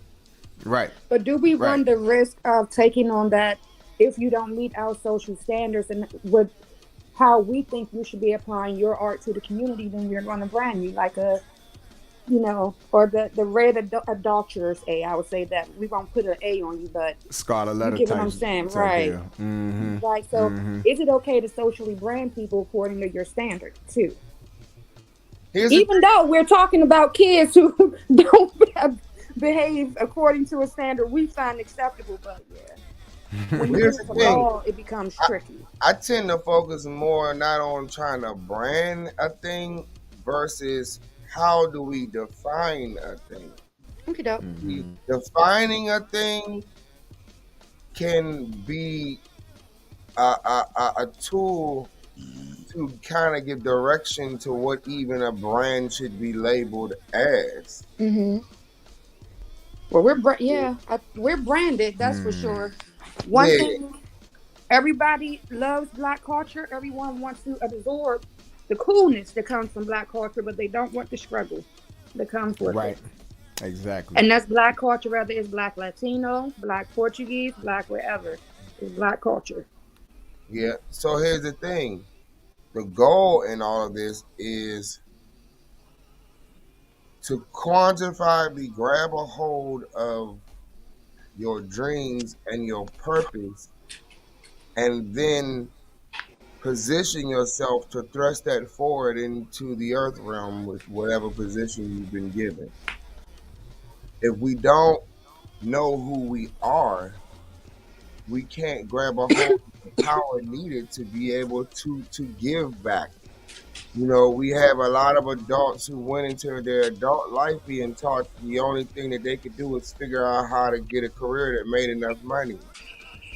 But we never taught them, who are you for real though? Right. What do you have to contribute to the world? We got whole adults in jobs that have nothing to do with why God even put you here on this earth.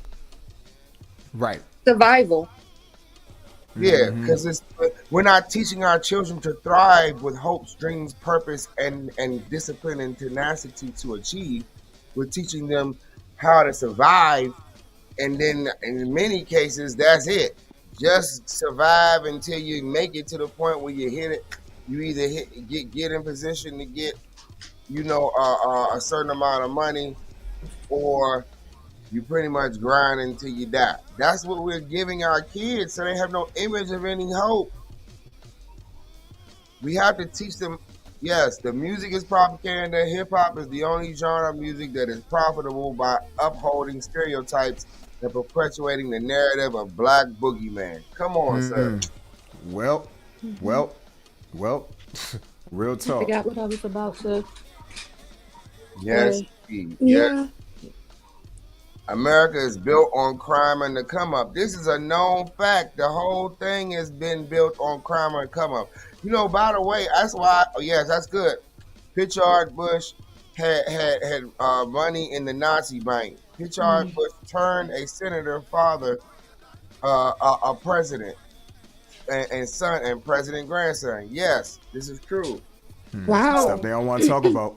So yeah, this is the thing we want to talk about. This is why, by the way, I always struggle with hearing the statement, "Let's make America great again." And this ain't even Right. no. This has nothing to do even specifically with Trump or none of that, because I know he was probably the one that most recently spoke, saying a statement like that as president.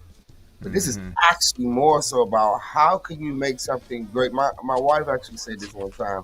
You can't make Stop something it. again if it never was. Right.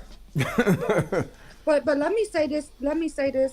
If I can add that regarding, I'm not a financier, but when we hear about things like investing in Nazi banking and you know how the Swedes hid so much Nazi money and stole so much money from the Jewish community, how the African American community in Africa has been robbed worse than anywhere on earth. But some things with that we have to dissect too. One, you're going to get a lot of these bigger names, the Rockefellers, whatever, the Bushes, who invest in a falling country because if you're able to have a controlling share, I'll say that, in how the country rebuilds, that's the only way you really get to true wealth is when you're invested in the infrastructure because it's residual money. If that makes sense to you, having a company that maybe hits the Facebook status is so rare. But if you can invest in the infrastructure of a company, I mean of a country, that's guaranteed wealth for a lot of generations. Do you guys get what I'm saying? So a Oh, lot of times when absolutely. you see these Absolutely. these government officials and they did stuff like that, that's unethical to us, but that's also them playing that financial market for what it Yep. is too. Because yeah, Germany lost, but they were going to have to rebuild, and you all know Europe wasn't going to let a central country in Germany stay, flat and rubbled for very long. It's not like it's Africa or like it's somewhere in the Middle East. It's Europe, so they were going to rebuild. So yeah. Oh, and when you get into like the what we're teaching our kids, sometimes it's only survival. I think part of that is because we didn't have a choice. Like one part about being a black woman, and if I'm rambling, I'm sorry guys, but I have to teach my daughter how to survive differently. And I always hear, how we talk about how we have to teach black men how to survive, but black women, a lot of times we're not protected. We don't have a source of protection outside of ourselves. So you have to teach your daughter how not only to survive, but protect herself, make smart decisions, know how to read a room, know how to read people, know how to get yourself out of situations and what situations not to even put yourself into. Don't feel guilty if you don't get everything right the first time, but learn to pay attention, to each and every kind of scenario because women are so vulnerable. We are not weak, vulnerable. Yeah, So there's a I difference. want to submit something to you for that, and to all of our queens and sisters and mothers and wives and girlfriends. On behalf of the black men of our community, I want to say to you all, we are sorry.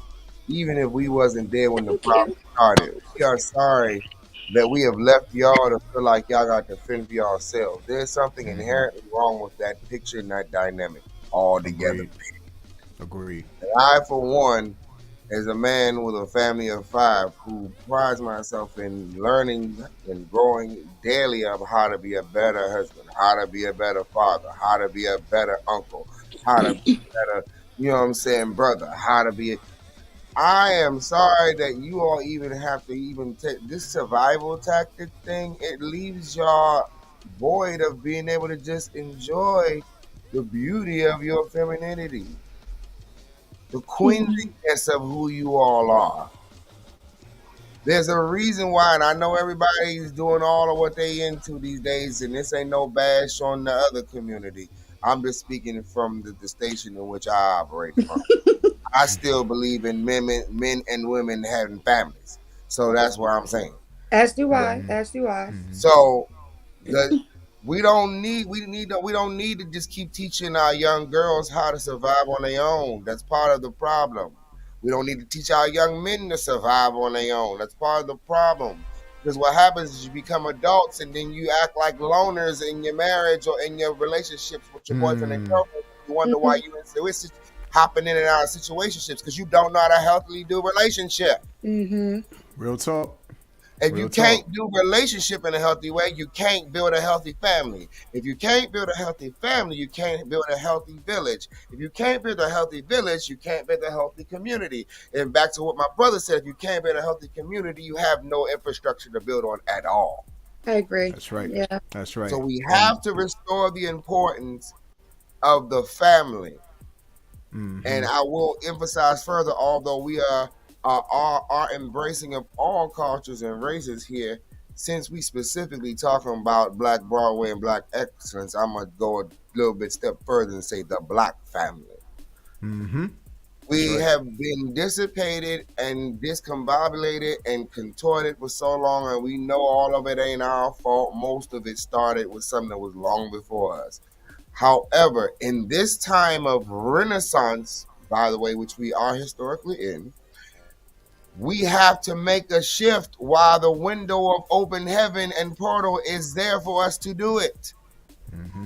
Now, So let me ask you something. Do you think you see more black family units now than we did in the past, or no? Because I do think I see a lot more men in my generation married and in a yeah, family unit. you definitely see a lot of that. The disconnect though is that the pockets, and we gotta remember, just like there was some of us who end up eventually getting married and having families and all of that, there's other of us, if they actually made it long enough without getting dead or locked up for a long time. That's it. There's a lot of us. You gotta remember, some of these folk that was on crack and whatever type of other drugs, they had babies that ended up got some of that stuff in their system. That's why Yeah. you wonder why Lord Lamont is acting a plumb fool in class because he got something running his veins he didn't ask for. Yeah. Or can't, Well, like this new epidemic of the kids. I think they're saying like the steroids in the food. A lot of children aren't developing the ability to speak until like very late. Oh, it's You and know. all that kind of stuff. and that goes back to Calvin's point. That goes right back Yep. to Calvin's point. And Yeah. speaking of Oh, Calvin's he did point, say that.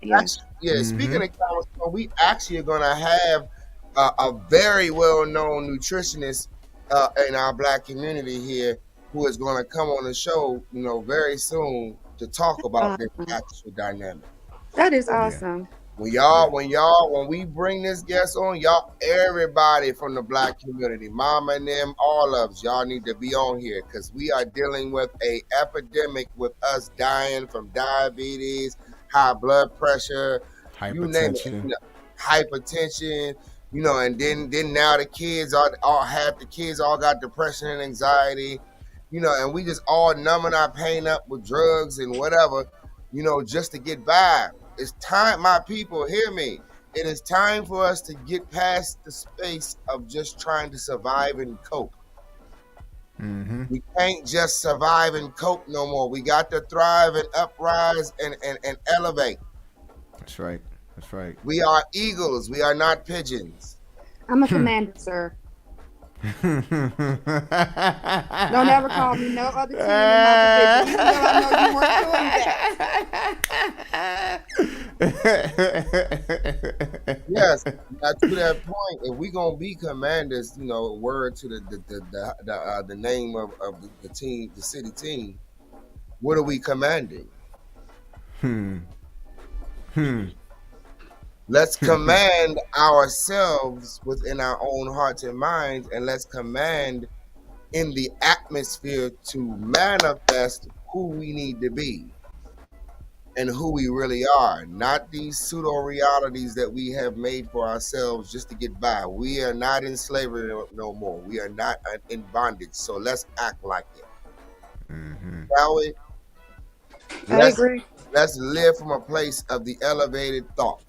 And I agree. and although that is easier said than done, all it takes is put one foot in front of the other and start walking. You know, one of the Achilles heels to that, I've noticed, if you remember, like when we were coming up, if you had a super large dream, if you say I wanted to become go to Hollywood and become Michael Jackson, you remember the dream logically, or think about something you really can actually, achieve doing. No one's saying everyone could be Michael Jackson or Beyonce, but they taught you to numb, especially in our community, to lower your expectations of what you want to do. Now, Mm-hmm. Yep. I did the exact opposite with my daughter. I took.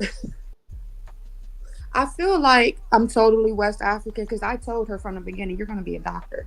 And that's what you're going to be. Because I said so. But my point was in doing that, and my family went back and forth with me forever. You can't pick her future for her, but that was never the point. My point was whatever you dream you're going to be, one, we're going to set a level of it, and whatever you actually decide you want to be, it needs to actually be there. You're not going to just be a doctor, you're going to be a surgeon. And it needs to, whatever you do in life, you need to know you're capable of doing it and hitting this mark. You You know don't what have to. you did what a good mama should do, be able to prophetically see into her child's future and I did. I saw it. you declared it over her. And I did. what is she about to be? Hello, She's somebody. about to be in med school, right? That's right. Yeah. See, there's a difference, parents, between trying to vicariously live through your child versus empowering your child to become exactly what they want to do anyway. Yep. That's powerful. That's Yeah. powerful right So there. proud of her, right? And myself, actually. But You should because be. Hello? it's nothing like when you see your kids achieve something. So yeah. Yeah, it shifts things, but here's the thing. The first step is us parents, whether it's our age group or older or younger, we have to start seeing ourselves in a different reality so we can give our kids a different us. That's right. That's I right. agree with that too. Yeah, And and that comes full circle to the beginning of the conversation if you really think about it. Because when you think about a lot of these kids who don't see a certain reality for themselves, it begins with the parents who don't see a certain reality for themselves. okay, I can see what you're saying with that. Yeah, if you can't see yourself, just like I said when I started the beginning, I said I teach my kids, draw yourself in the future. Because if you can't visualize that now while you're in middle school, your actions ain't gonna align to that end. Mm-hmm. And so we have to speak and declare, and we have to discern. Like, stop looking at your kids in just the natural. I know everybody's belief system and whatnot is different, but whoever it is that you pray to or believe in, you know what I'm saying, you need to ask for discernment to be able to read your children beyond what you see on the natural, because there's things floating around in the atmosphere. Any battle that's truly won is won in the spirit first before you on the ground. Yep. Or you can reach them. That's right. That's right. So if you just look sizing your babies up with a natural eye, you missing it already. Let's tap in. That's not a put down on any parents. I'm giving the charge for us to wake up. My And people, wake up so that we can give our kids something new to look at. I agree. I agree. Yeah. Yeah. And it doesn't hurt, like, maybe if any of us know of programs where we can suggest to parents sometimes to give their kids other outlooks. Like my daughter, I had her in dance. And a lot of those programs later in life were free. City Dance, DIW, Washington Ballet. But the thing was, the whole point of it was, I had her in karate too, but the whole point of it was, when you get out of school, you're going to go do something constructive. Then you're going to bring it back home. I'm not smothering you by keeping you in the house all the time. You have an outlet and you have a social outlet, but you're Yep. still not in the streets. Yep. Yep. I can tell you of one outlet that frankly saved my life. Hmm. That is still going to this day, has been going since 1979, and that is Mayor Barry's Youth Leadership Institute. Like, when I say that program, like, transformed how I looked at the world, and not Hmm. only for me, but a whole lot of other kids in the city. Like, you have people who are currently uh, council members, people who have been in people who have been on the school board, who are still on the school board, who have been through this program. And you don't even necessarily have to go be in those positions. You could be community activists, Hmm. people who are, you know what I'm saying, people who are doing just great things in different fields, and Hmm. they've been through this particular program. That's an outlet. And it not only teaches you leadership in the political sense, but it teaches you leadership when it comes to leading your household as a Yeah. man, or being a leader as a woman, you know what I'm saying, in the Hmm. ways that, we lead, how we lead. Like, it teaches you so much about community awareness. It teaches you so much about personal awareness. Like, these are programs, like, that's just one example, but that's a program that is still going to this day, that helped me and is still helping young people to this day, and Hmm. specifically the age group that we're talking about, teenagers, you know what I'm Yeah. saying? Yeah.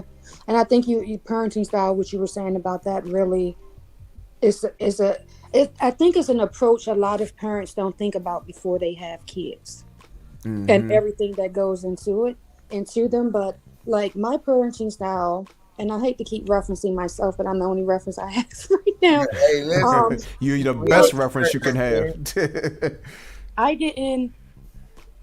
I don't know. I was a traditional parent, or I am a traditional parent, but I didn't raise her traditionally the same way we were raised. So she didn't get like butt whippings and stuff like that. I had Yeah. to find a way to meet her in a different space. But the good thing about that is we have conversations about anything, and they're actually in depth conversations. The bad Yeah. thing about that is when she finally did get her butt whooped, she turned into a total, oh my God, mom, I'm going to die. And See, it was extra dramatic and theatrical. That's most of these babies these days. I'm like, baby, you wouldn't have made it through when we was coming up doing all Right, that. exactly, exactly. I can't believe you hit But me. in all aspects and angles, we learn growth and development of how to fine tune the ways we approach either side of that. Exactly. Yeah. Sometimes churn the day butt whip. I don't care. Like Right. what I don't care what they saying. It Kennedy Center has free events every day. Really? I didn't Yeah, know that. yeah. Most museums are free in this area, and exposure to different things sparks intelligence, creativity, wonder, and discovery. That's true too. Hmm. That's Mm-hmm. true too. Mm-hmm. That's a whole Yeah. nother. That's Yeah. very Yeah. powerful. Very And And powerful. that's that's one thing I overlooked. miss about, like, especially walls and stuff. We were in the museums Yes. all the time, all All the the time. time. And ironically, George Bellows, his exhibit came back to National Gallery not too long Mm. ago, and I think I Okay. saw it on the train, and I was like, Trinity, I just started breaking it down for her, and I was like, oh my gosh, you're such a penguin. And I ended Yeah. up taking Those her to see it, yeah. those are the And days that right is the there. benefit of a humanities class versus a standard English class. Right. Right. Exactly. Yeah, Yeah. yeah. Well, listen, good people. I know that all of us here uh got things to do in the morning, so I ain't trying to hold everybody here all night. This conversation is layered, and it's been great. Yeah. We've been Yeah. having so far. Before we go, we're gonna throw this sneaky peeky of the weeky for y'all real quick. And we want to thank Lamontria Cruz, an awesome community activist, concerned parent, and citizen, also involved in getting in different initiatives. Where can they get in contact with you if they want to partner with you to do any things that you're doing that in your volunteer work in the community and such? Well, they can always reach me on my Facebook page. I would probably suggest that. I'm always looking for new new causes, I guess I'll say, or new volunteer opportunities. Right now, I am specifically in the nonprofit sector with my volunteer work, trying to help actual Native community organizations get a lot of funding or the funding that they need. You'd be shocked how a lot of these grants are going towards gentrified ideas, but that's a whole nother story. Yeah, Um, that's a whole nother layer that we. right. That's a whole nother show all by itself. We might have to So to revisit be that. honest with you, since my daughter has been an adult, I haven't paid attention to children as much. Before then, it was a lot of DPW work. It was a lot of working up here at Rock Creek. But now it's just been a lot of nonprofit and a lot of grant work. So, if you guys have opportunities you want to consider me with, or you want me to volunteer for, I'm happy to help. Happy to. Absolutely, absolutely, and you can reach her at Lamontria. That's at Lamontria. Lamontria. All right. Everything So scrolling right at the bottom. Boom. scrolling at the bottom, we make it real easy for you. Jump in, grab it, tap in, and go. You hear me? So once again, we gonna play this sneaky peeky, and after that, we gonna ride out. And we love y'all, everybody in the comments, and all our guests and supporters who have been rocking with us. Mm-hmm. An excellent conversation, for us to have a think tank about common challenges we're dealing with and how to overcome them as a people. We have to keep having these conversations and then take this information and do something productive with it. Mm-hmm. So I appreciate everybody for tapping in, and I hope you all have had something fruitful to glean from and share. We thank for all the comments and the knowledge and gems that was even coming from the comments from everybody. It's been a beautiful time. All right. Return to Black Broadway podcast show. You know what I'm saying? Every Tuesday night, 9:30 p.m. Eastern Standard Time. Your boy Peoplez, the Dapper Demon Clapper, main man AJ Throwback. One You. time, you did. We gonna holler at y'all in a few. So catch this sneaky piggy, and then we gonna ride out.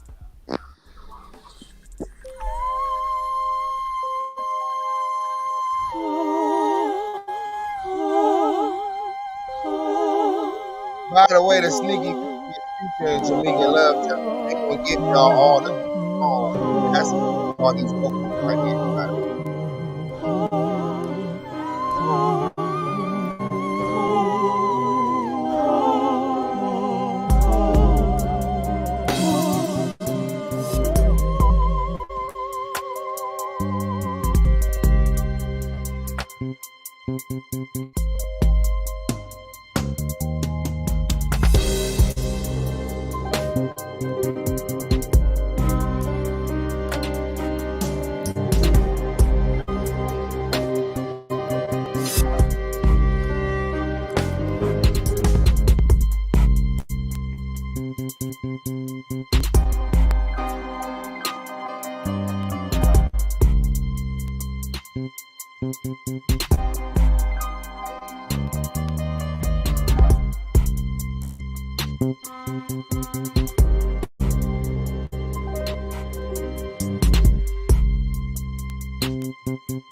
Oh, that's it back.